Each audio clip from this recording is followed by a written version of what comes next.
week on Wealthtrack, putting your retirement portfolio on autopilot. Financial thought leader Burton Malkiel has teamed up with online investment advisory pioneer Mitch Tuckman to offer retirement portfolios of low-cost index funds that automatically rebalance.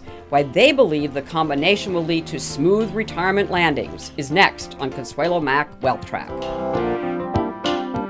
Take me through an investment advisory, the investment committee meeting.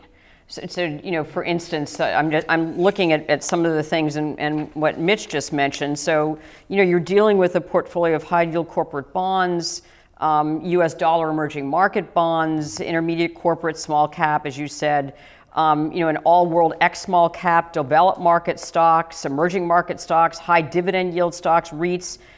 Vanguard's total stock market index is in there as well. Yep. So you've tried to keep it relatively simple, right? We've tried to keep it relatively simple, but these are exactly the kinds of things that the investment committee decided upon. Right. In other words, when we first put the portfolio together, the first thought was, okay, bonds are going to be a total bond market fund.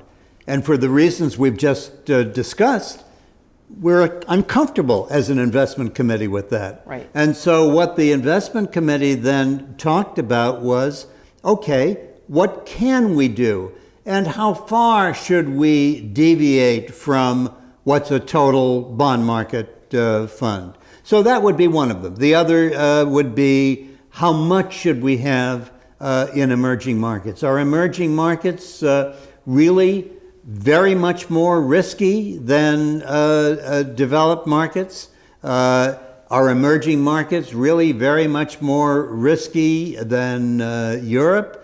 And in bond defaults, we have some emerging market bonds. Right. Well, where are the defaults likely? They're going to be in places like Greece that are in developed markets. So when you ask what the investment committee talks about, these are precisely the kinds of things the investment committee talks about.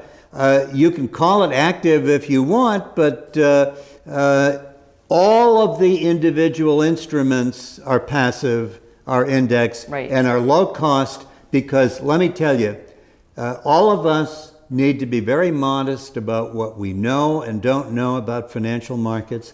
But the one thing I am absolutely sure about it is the lower the fee that I pay to the purveyor of the investment service, the more there's going to be for me as the investor.